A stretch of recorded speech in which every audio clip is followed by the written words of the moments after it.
프랑스의 작은 시골 마을 로블레스. 이곳은 와인 양조장을 운영하는 작은 마을인데요. 여느 때처럼 포도밭에 살충제를 뿌리고 있습니다. 직원 한 명이 목의 통증을 호소하지만 상사는 아랑곳 않고 다시 일하러 갈 것을 지시합니다. 오늘의 주인공 엘리자베스는 친구 브리짓과 함께 로블레스로 약혼자를 만나러 오는 중입니다.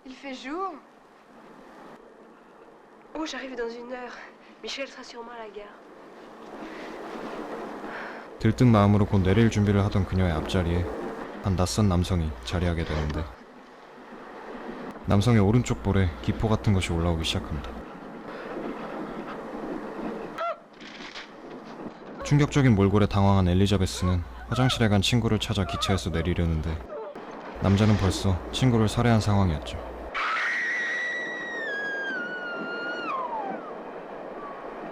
하는 수 없이 친구를 두고 내린 엘리자베스는 철길을 따라 도망쳐 인근의 한 저택에 도움을 요청하게 됩니다. Excusez-moi. J'ai frappé. 그들에게 자초지종을 설명하고 전화를 빌리려는데 Il faut prévenir la police. Il faut que je téléphone.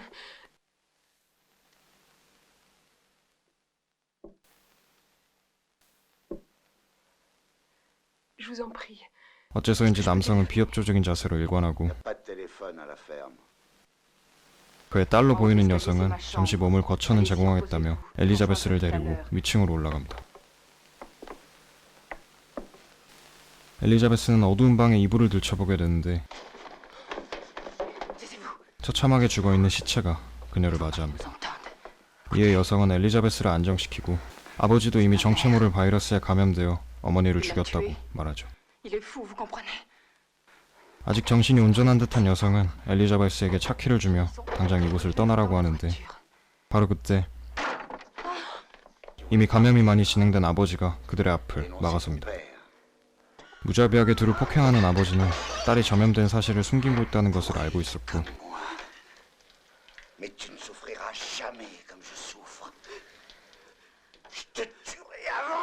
이내 충동적으로 딸을 살해하고 맙니다. 죄책감에 휩싸인 그는 엘리자베스에게 차로 자신을 죽여줄 것을 요구하죠.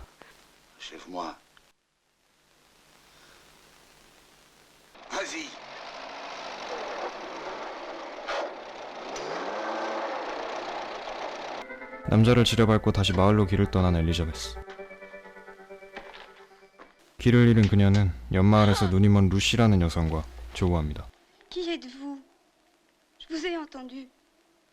앞은 안 보이지만 이 지역을 잘 아는 루시에게 길을 묻고 루시의 집에서 전화를 빌리기 위해 그녀와 동행하게 됩니다.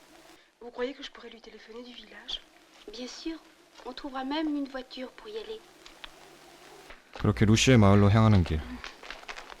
이전보다 바이러스에 감염된 사람들이 눈에 띄게 늘어났습니다. 엘리자베스는 이 사실을 차마 루시에게 말하지 못하고 루시는 거듭해서 자신의 남편 루카를 애타게 찾습니다. 가까스로 루시의 집에 도착한 두 사람.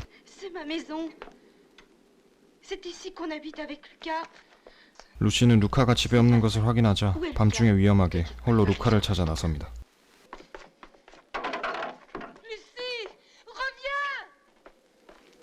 길을 떠도는 루시를 보고 감염자들이 그녀의 뒤를 쫓게 되죠. 운 좋게 그들을 벗어난 루시는 마침내 루카와 제야에 성공하지만 루카마저도 이미 감염자가 되어버렸습니다. 루카는 잔혹하게 루시를 살해하고 말죠. 루시를 찾아 나온 엘리자베스는 충격을 금치 못하고 원격결에 엘리자베스마저 감염자들에게 쫓기는 신세가 됩니다. 그런데 그때 겁에 질려 도망치던 엘리자베스를 한 의문의 여성이 자신의 집에 숨겨주죠. 어째서인지 감염되지 않은 이 금발의 여성은 어딘지 모르게 수상하게도 보이는데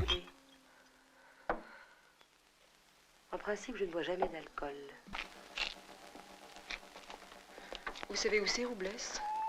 Le vignoble? Oui, 2 ou 3 kilomètres. Il faut y aller. On n'entend plus rien. 아니나 다를까 엘리자베스를 방패 삼아 감염자들을 불러 모았습니다. 감염자들을 엘리자베스 앞에 모아놓고 자신은 그곳을 빠져나가려 했던 것이었죠. 금발 여인의 장깨에 속은 엘리자베스. 이대로 속수무책으로 감염되고 마는 걸까요? 끔찍한 좀비들을 만들어낸 이 바이러스는 과연 어디서부터 시작된 것일까요?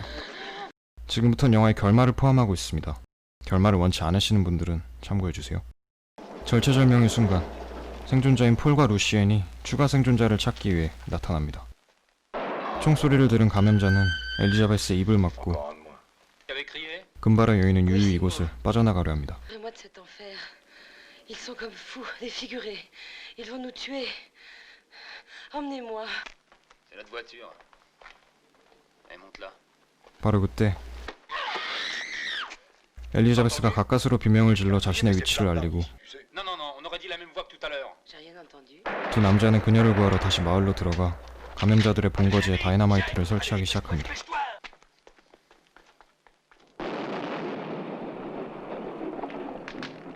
한편 두 남자와 길이 엇갈린 엘리자베스는 금발의 여인이 홀로 기다리던 자동차가 있는 곳으로 먼저 도달하게 되는데 배신감에 휩싸여 나름의 복수를 실행하게 됩니다.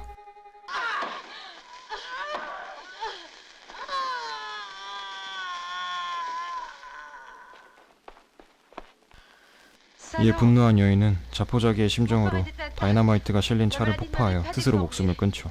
Maintenant, à cause de vous, je suis défigurée pour toute la vie.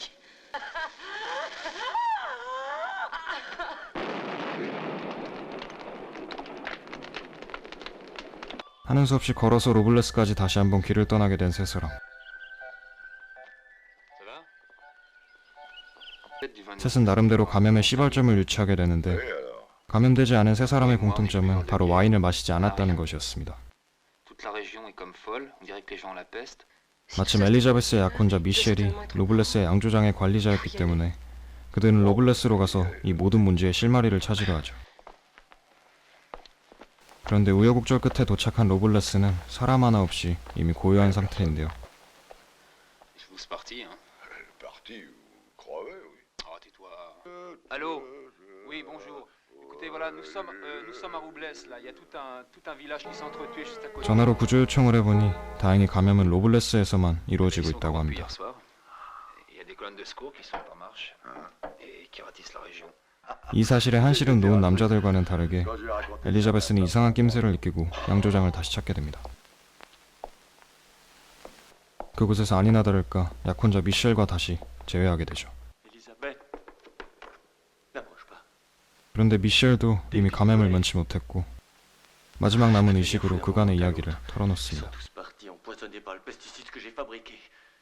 사실 포도에 뿌리던 살충제로부터 이 모든 감염이 시작되었고 이 살충제가 묻은 와인을 마신 사람들은 좀비와도 같은 감염자가 되었던 것이었습니다. Ah, il en reste encore un. Pourquoi vous n'avez pas appelé la 다만 이 양조장의 사장은 불법 이민자들을 고용하고 있었기에 Patron, il en 이 사실을 은폐해왔던 것이었죠. 미셸은 자신이 곧 좀비로 변할 것을 알았기에 의도적으로 총을 든 남자에게 달려들어 스스로 목숨을 끊습니다. 그런데 사랑하는 사람을 죽였다는 사실에 엘리자베스가 되려 남자에게 총을 겨누고 conneries. Il l'a fait exprès.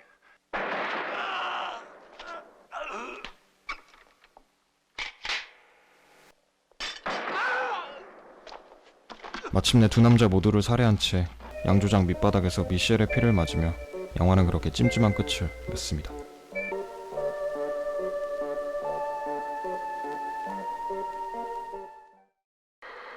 오늘 소개해드린 영화는 장 롤랭 감독의 1978년작 죽음의 포도입니다. 프랑스 출신의 장 롤랭 감독은 지난 60년대 후반부터 주로 뱀파이어와 좀비를 다룬 B급 호러 영화를 제작해왔는데요. 주로 탐미적인 영상과 에로틱한 자극만을 고집해온 탓에 정작 배우들의 연기와 영화적 완성도는 다소 미흡한 편입니다. 하지만 이런 미흡한 매력이 그만의 하나의 스타일로 자리잡기 시작하면서 의외로 많은 매니아층을 형성할 수 있었다고 하네요. 그 중에서도 오늘 소개해드린 죽음의 포도라는 작품은 그 자극성이나 선정성이 많이 부각된 작품은 아닌지라 혹여나 관심이 생기시는 분들에겐 장롤랭 입문작으로 한 번쯤은 추천해드리고 싶은 영화였습니다. 오늘 저희가 준비한 이야기는 여기까지입니다. 재밌게 보셨다면 구독과 좋아요 부탁드리고요. 저희는 더 알찬 주제로 돌아오도록 하겠습니다. 영화와 함께라면 근심이 없다. 지금까지 무비무한이었습니다. 감사합니다.